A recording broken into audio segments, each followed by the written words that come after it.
Yeah. So Rachel and I are so glad you listened to our podcast, and we um we hope to keep it going. And we have a new baby coming, uh, baby Archie. So we'll see how we'll adapt accordingly. Yes. Yeah. To let Rachel get away for an hour. Oh, I'm sure I'll need it, right? An hour break here and there. Be nice. It makes you, as a mom, having your own self-care and your own time makes you more emotionally mature. Mm, Yeah. yep. Which takes us right into our topic for today, which is emotionally immature individuals. And I'm sure we all know at least one, probably more than one. Yeah. Linda's And, facial expression was like, I know about a dozen, right? and to preface it, in growing up with chaotic attachment style and fearful behaviors in my household, I certainly had emotional immaturity in my youth because I didn't know anything about it. So recognizing your own emotional immaturity while also pointing out how others are making you feel is important because it's part of your growth as it is part of their growth. Yeah. Yeah, thanks for mentioning that, right? Like this the self-awareness and accountability piece, because as we go through some of the examples of what emotional immaturity looks like, and you're Yeah. listening to this podcast, it might sting a little bit. You might go, "Oof, I've done that," or "I do that in my own life and relationships." So this is not meant to criticize or belittle anyone. We're just trying to help kind of define what emotional immaturity is and how to Mhm. manage it if you run into someone, who is emotionally immature in your life. Thank you, Rachel. Thanks for validating me. I appreciate that so much. The book that I've been reading, I want to give her credit, certainly. It's called Disentangling from Emotionally Immature People, Dr. Lindsay Gibson. This is a good read because Rachel, she references Internal Family Therapy by Robert Right. Schwartz. And she also references emotionally focused individual therapy with the individual child or Yay! the inner child work. I don't know if it was EFT specific. Yeah, So that's good great. read for folks. Yeah, we certainly can attach that or something. We post it. Um, so, what are some causes for emotional instability with folks? Yeah. I think the biggest one is probably unresolved stuff, I'll call it. Unresolved trauma, Mhm. unresolved relationship wounds. Yeah. Certainly, growing up, like I mentioned earlier, with chaos, trying to know what will make your parents happy if you grew up with instability in your home. um, Not knowing, okay, if I do jumping jacks and do cartwheels, I'll make everyone happy and they'll laugh, and I'll do a little dance and try to keep everyone happy. If you played that role in your family, then you probably felt like there was some over dependence on you as a kid to meet an emotionally immature parent's unmet needs, uh, which Rachel and I both have taken emotionally focused family therapy. And as you know, that is a top down relationship. The care system goes from parent to child, not child to parent. Um, Yeah. Developmentally, this makes sense. Hmm. Yeah.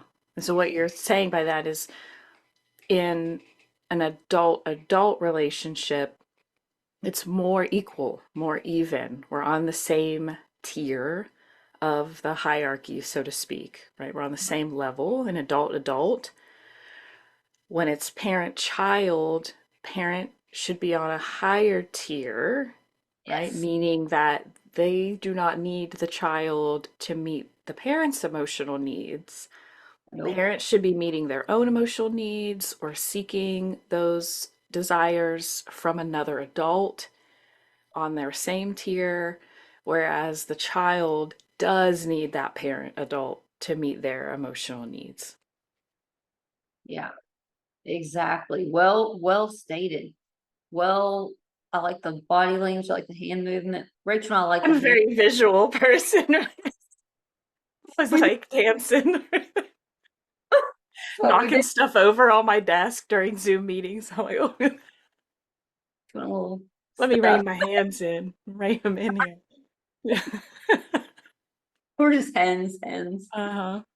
Oh, that's fun. So the attachment trauma is one way that a person may be emotionally immature. They grew up being their parent, like making them over identify with their emotions so that they can soothe them and be their little soothing tool, pacifier in life.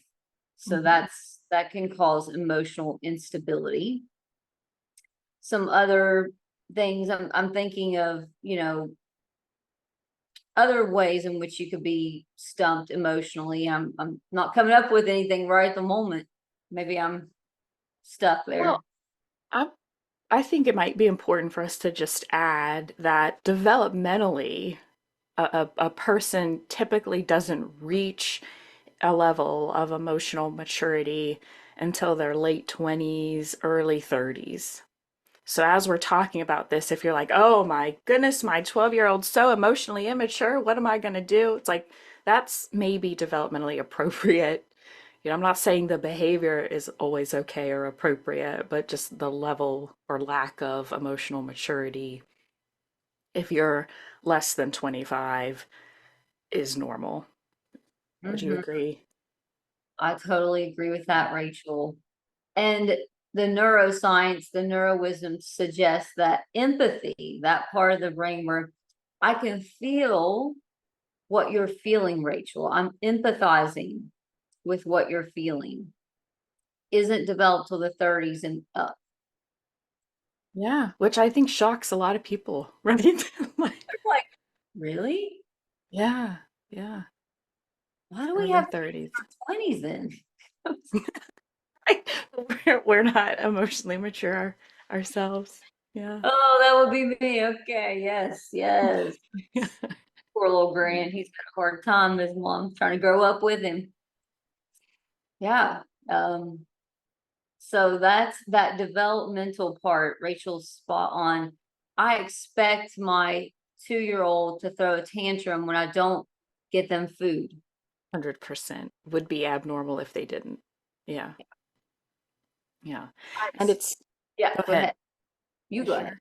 I was Yeah. just going to say it's something that usually also kind of we improve upon and it gets better with age, right? So if I'm in my early 40s, 50s, 60s, I'm probably going to be more emotionally mature than my early 30s, even though that's when it's tech kind of, research suggests it's fully developed. It's not usually something that's like, well, this is developed and that's as good as it's going to get. Like it's something, that self-regulation, emotional management is something we can continue to improve on Yeah. And as it's we not age. linear, right, Rachel? It's not a Yeah, straight line. You're gonna like exactly. couples therapy. We're working with couples. There's gonna be some raw spots, and then you might go back acting like a fool and calling each other names. Well, Mhm. okay, well, what are we doing? So emotional instability can show up. That doesn't mean you're not growing. Right. It's you can go forward and go backwards with Yeah. each. What you think? Yeah. Yeah. EQ. It's like, up and down, right? Like waves. And going down is not necessarily regression, Right, right. which I think people get confused about. They're like, I was doing so well. And then, the anniversary of the loss of a loved one, and I just feel like a mess. I'm crying all the time. I can't keep it together. I feel like I'm regressing. It's like, this is not regression. This is totally normal and Mhm. appropriate expression of grief, you know. Yeah, you're missing a part of yourself. Yeah. Person is a part of who you are. Yeah. This one therapist says that what happens is when you start to feel good and you learn how to manage and regulate better, when you have an off moment where you lose it, you throw a tantrum or you get upset and you hurl insults or throw something, I don't know, whatever you might do that's emotionally immature feels so much more like a setback. It sure does, doesn't it? And then you're like, "Ah, what was all this work for?" Well, Mm. you're growing. You're growing. So Yeah. I'm glad we mentioned that. yeah. Yeah. What defines an emotionally immature person? Are we ready? Ready for it? Yeah. I think number one for me is lack of awareness, lack of insight, right? They don't consider how their behavior impacts other people. Other people in their life probably view them as selfish a lot of the time because of that. Hmm. Yeah. And their needs, their immediate needs override the whole situation. Mhm. Kind of like if you're in the car driving your kid to the beach to get him to the beach for fun, and they're tired of being in the car, they start throwing a fit. They're done. They don't want to be there anymore. They're uncomfortable. They need to move. They're hungry, whatever. Well, Extremely reactive, right? Like yes, thank you. impulsive. Yeah, my needs matter right now. You're going to meet my needs, Rachel. You're going to do it. You're going to make me feel happy right now. I don't care that you got to go to the doctor. No, just that. No, they're not going to say, I don't know. Okay. They're going to We're guilt. making up examples here, right? Yeah, they'll guilt trip you. Um, Yes. Yes. oh, you're never a good friend to me, Rachel. You never show up for me in the way I need you to. Mm, You feel yeah. That avoidance of responsibility. Like, right? Like they don't take responsibility, they don't take accountability. There's always excuses, place and blame on other people, never, difficulty to commit and follow through on things. yeah. I'm going to change this time. Everything's going to be different. Hmm. And it's not over and over and over again. Yeah. And the lack of awareness that they're putting other people out, Yeah. big one. Yeah.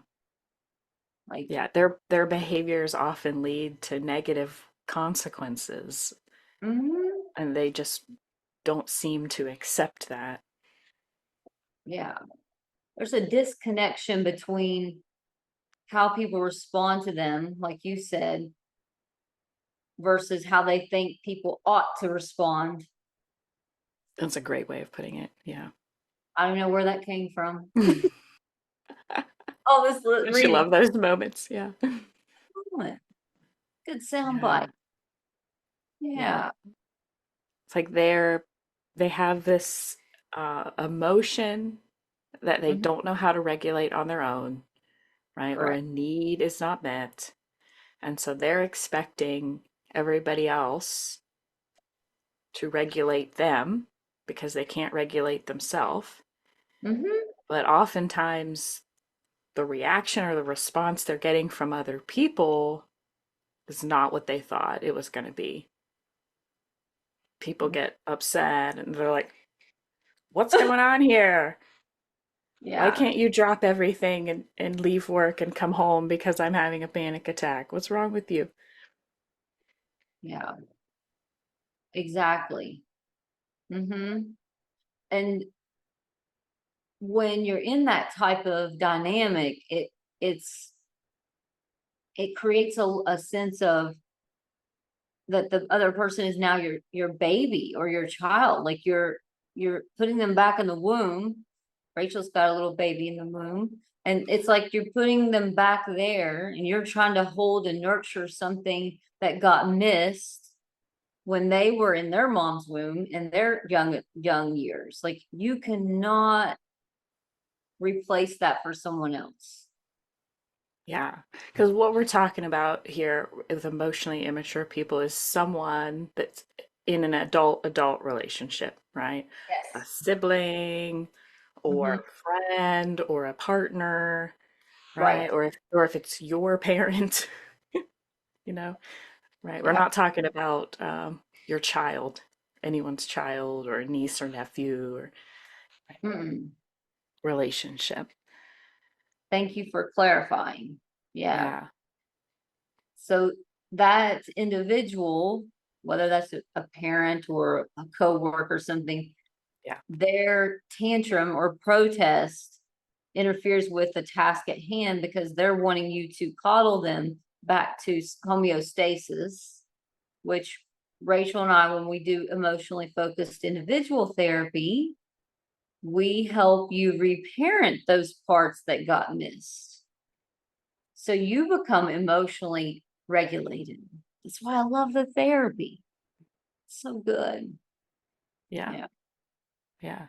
Because that safe, the reason why it works is that safe co-regulation between client and the therapist, right? We as a therapist are helping our clients co-regulate, right? Because we are there with them in this really hard emotional place, offering safety and comfort, and that then helps them learn how to better self-regulate.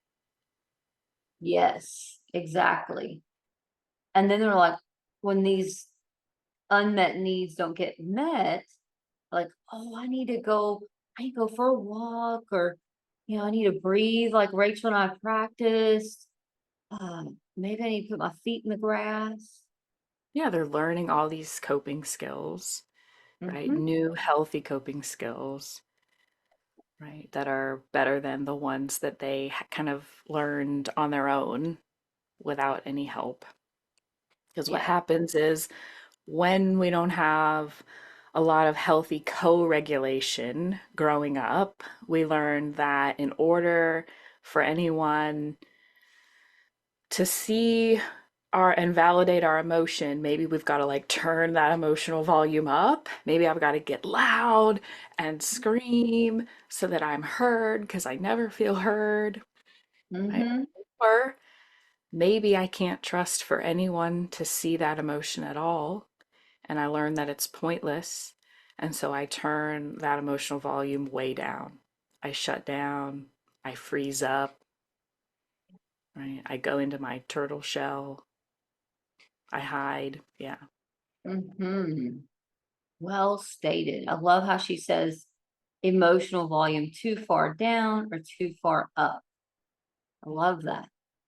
That's a EFT. Learned that from maybe George Fowler or somebody. Awesome. Shout out to George Fowler. Yeah. Yeah, awesome EFT trainer. Yes. James Hawkins too. Am I saying his Oh, name? many. Yeah, I think so. Doc Hawk. Yes, I love their podcast. So once you start to recognize these behaviors in someone who's an adult, we're not talking about like Rachel mentioned, parent to child. Your child's going to have fits, okay? You're teaching your child. So when you start to recognize these patterns with someone, what should we recommend people do when they start to feel some kind of way all the time when they're with this person? Oof. I think we'll definitely have a conversation about boundaries here coming up shortly. But I Yeah. think number one adjust your expectations. You know, if this person consistently behaves this way, expect them to. Would not adjust my expectations for this person and hope that, this today maybe they're going to be reasonable. They're not. They probably won't be unless they're like really putting in the time and energy to do the work through therapy and yeah. Mhm.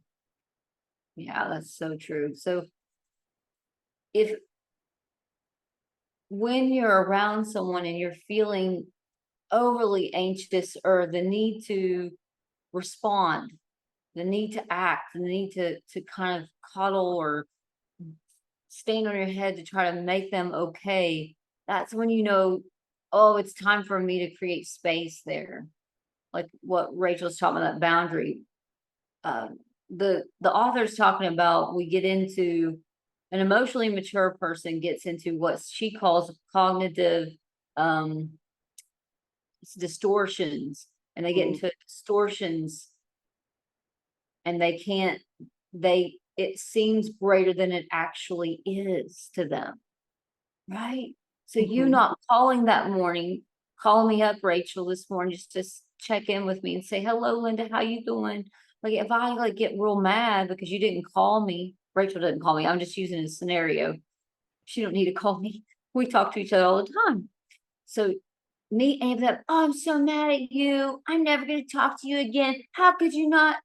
If I start getting into that, what Rachel, the volume up, the emotion's too big, it doesn't match what she didn't do. mhm. That's not gonna work. The emotionally mature person is amping it up to get a need met. It doesn't even match what's happening.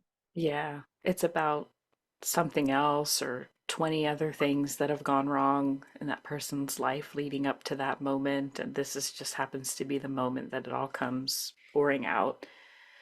And you are the unfortunate receiver of that explosion.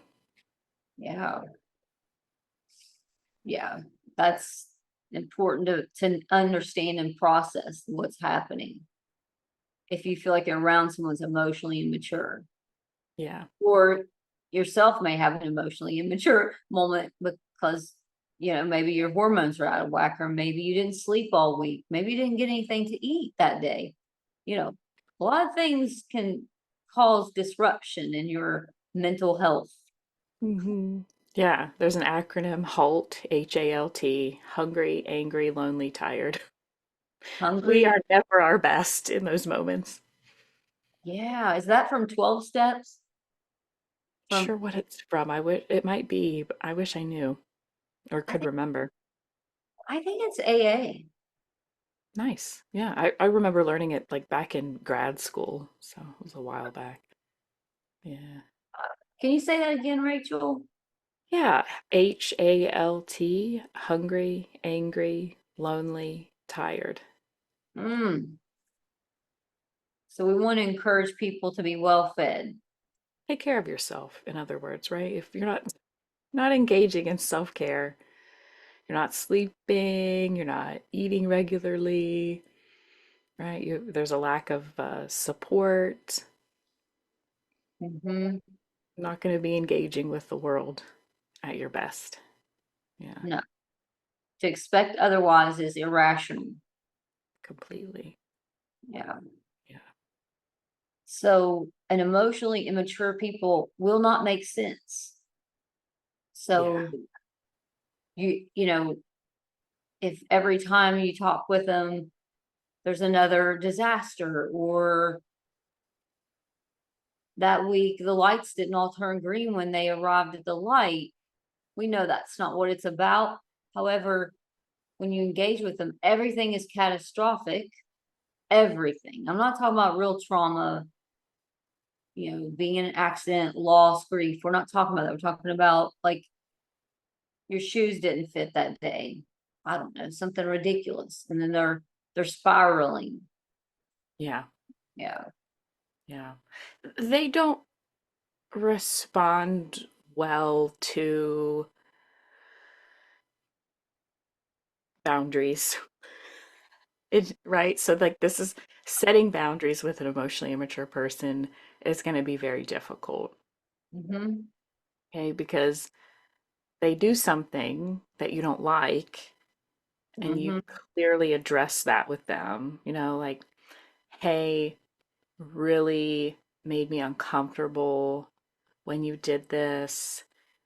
Could you Mm-hmm. please not do that again? And if you do in the future, like this is what I'm going to have to do in response to that because it's important for me to be comfortable. You know, they're going to be like, I can't believe that made you uncomfortable. What are you talking about? Me? I made you uncomfortable? Well, that hurts my feelings that you would suggest that I made you uncomfortable. Mm-hmm. That's spot I on. deserve an apology. Mm-hmm. Yeah, that's so accurate. Yeah. And as soon as you say, what do you think making a mean post about me on social media? Did you think I was going to respond with love and, chocolates and flowers to you? No, I'm not doing that. Matter of fact, I'm going to block you. And probably won't speak to you. So, Yeah. maybe Taylor Swift saying is pretty accurate. It's, do you always have to forgive? Well, I believe from a Christian perspective to forgive. What I don't believe is that I keep going back and getting slapped in the face.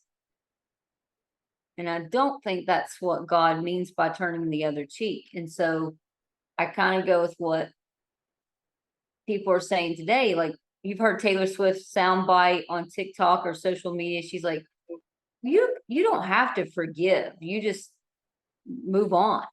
Basically, she said it so eloquently. Yeah, you can move on. Yeah. Just dust your feet off, as Jesus said, and move on. That if people don't receive you and they're critical of you because you didn't do what they wanted you to do, that's not a relationship, is it, Rachel?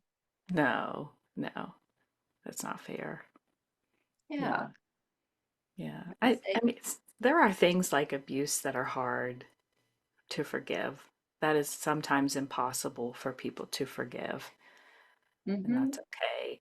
And if it is something, other than that, like someone hurt your feelings over and over again and you want to forgive them, that's great, but forgiving them doesn't mean you have to keep them in your life. It doesn't mean you have to be buddy buddy with mm-mm, them and try to have this positive, healthy relationship. Like, forgiveness can be walking away, right? Like, I forgive you because I understand you are an emotionally immature person and you are just not at the place where I need you to be for us to have a healthy relationship.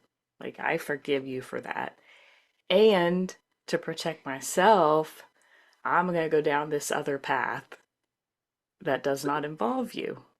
Yeah, and that's okay. absolutely. Yeah. Even if they're a family member or a longtime friend, yeah, Mm-hmm. Yeah. Well stated, Rachel. It you can't keep pursuing someone who is a black hole in their life. And a black hole, as we know, just never ends.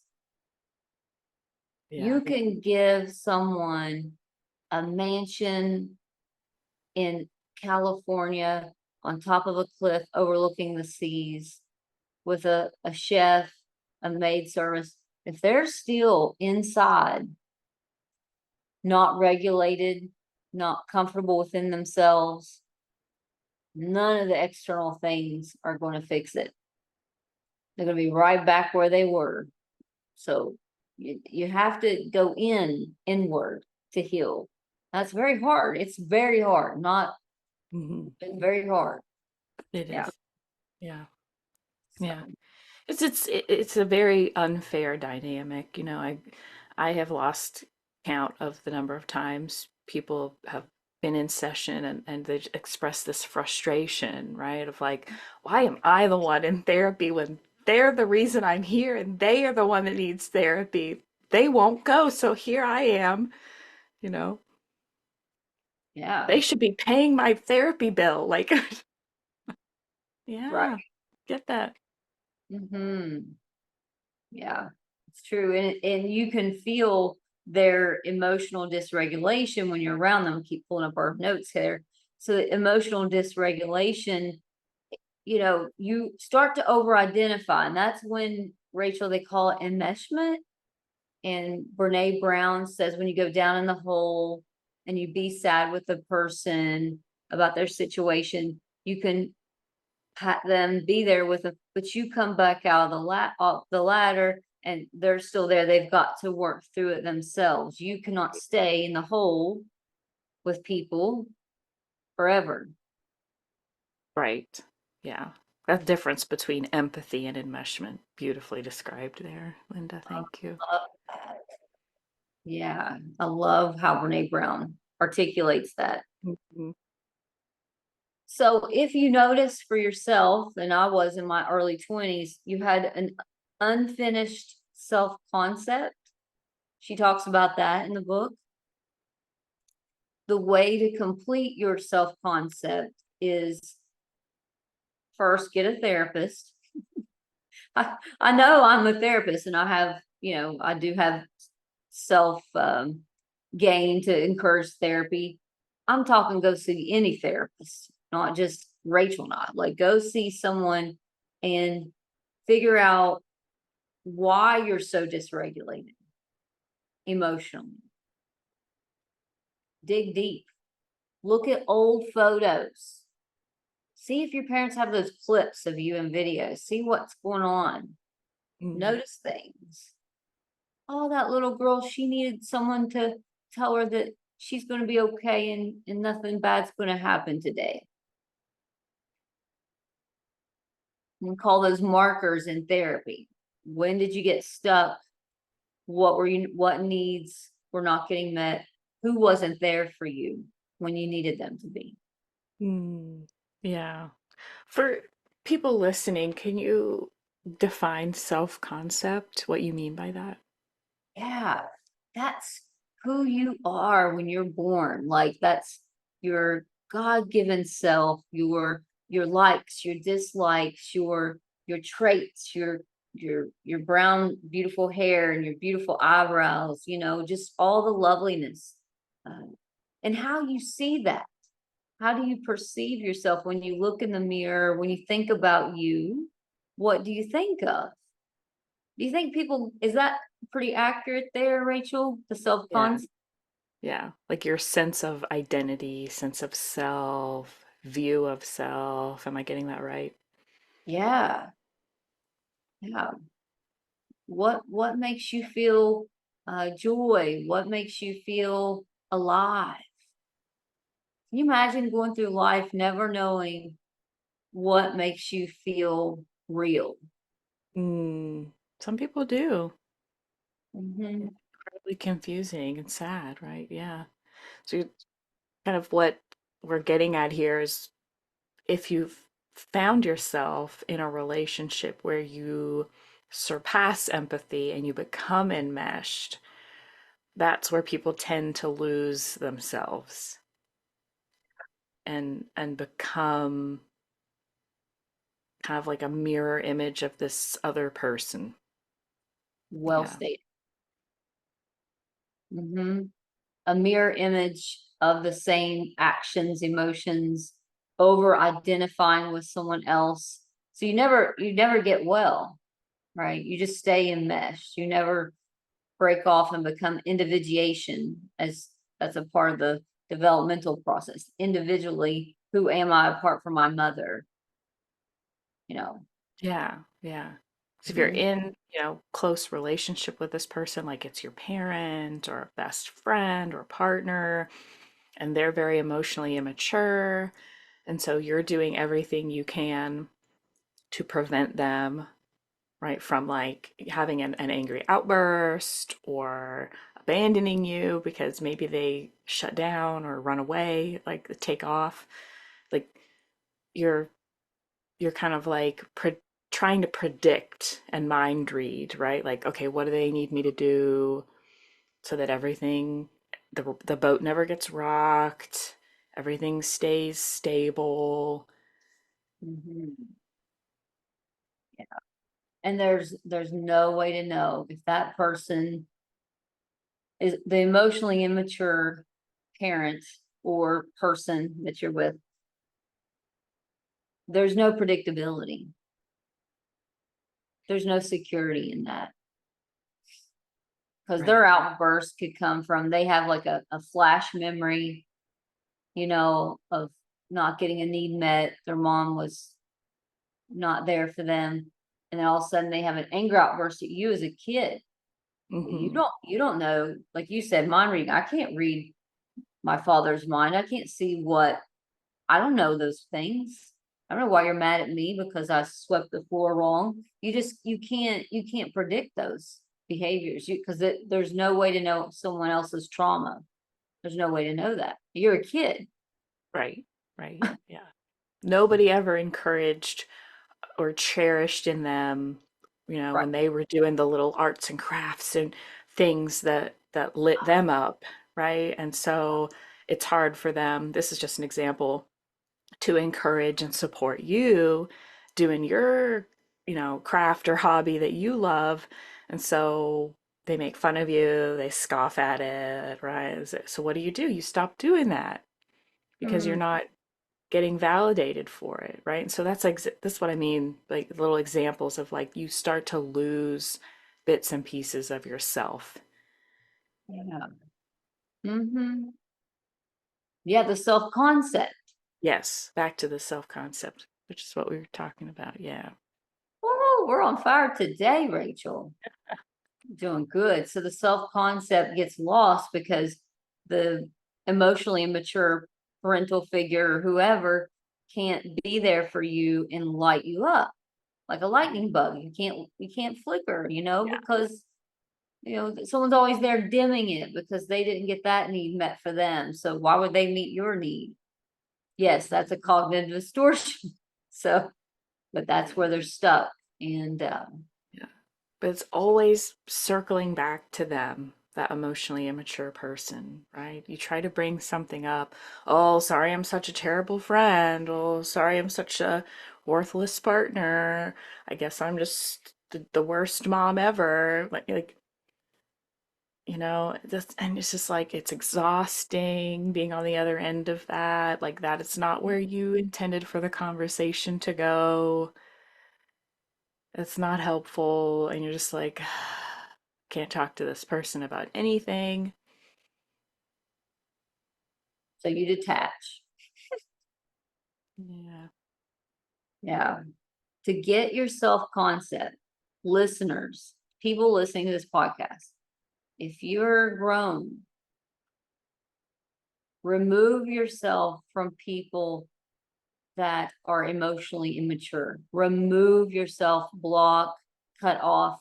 That may sound harsh if it's a parent, but if you're in your 20s, 30s, 40s, I suggest it for your own self concept. I'm talking about if you really have a toxic person that's draining the life source, your soul, like you got to take time away from that person. And then you can come back with heightened boundaries because you know who you are.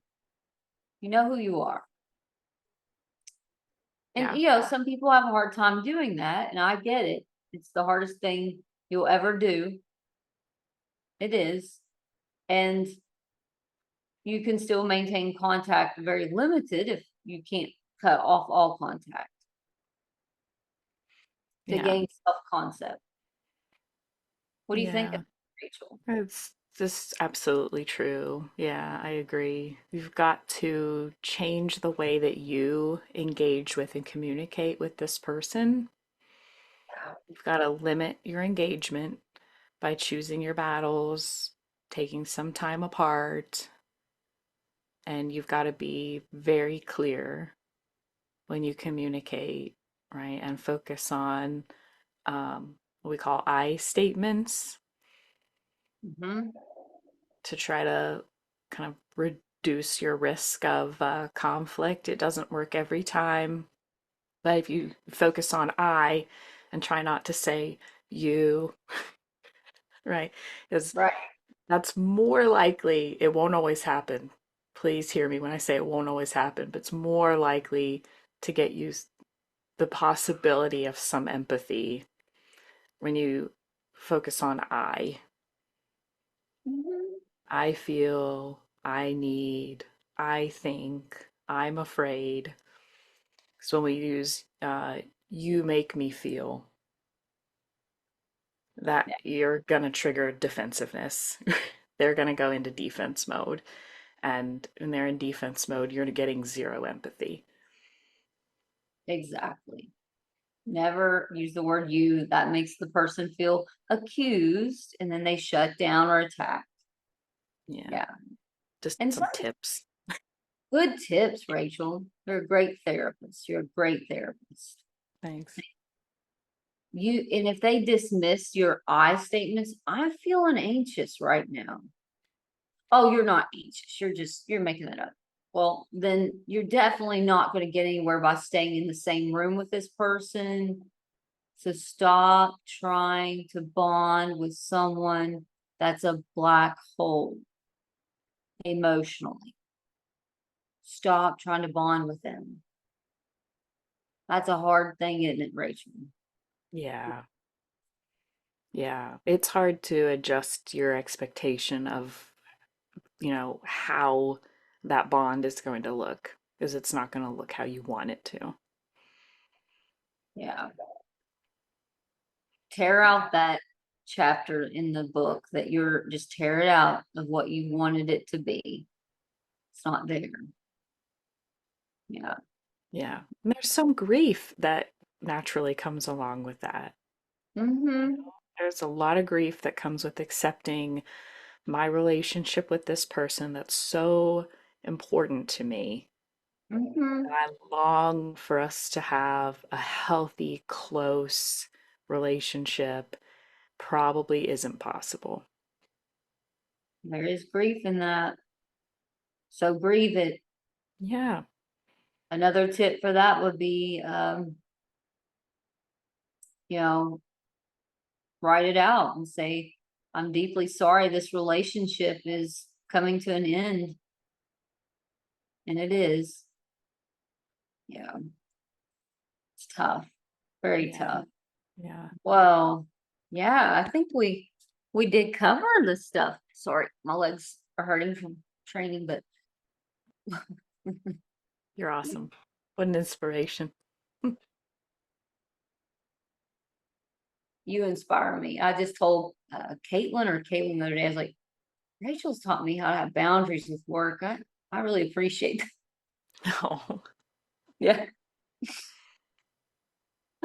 So we want you guys to know, our listeners, if you are pursuing becoming more emotionally mature and learning your own self concept, we have counselors out here. There's counselors everywhere. Reach out. We have our website, www.truebondwv.com. We have Kaylin coming on board this summer to yay. help with Rachel being gone, and she will be taking on some new folks. So, yeah. All We're right. growing and we're so grateful for all the referrals. Thank you so much. We're so grateful for our listeners too. Thank you for listening to our podcast and your loyalty. Thank Yes, we appreciate you. Until next time, everybody take care. you. Bye. Bye.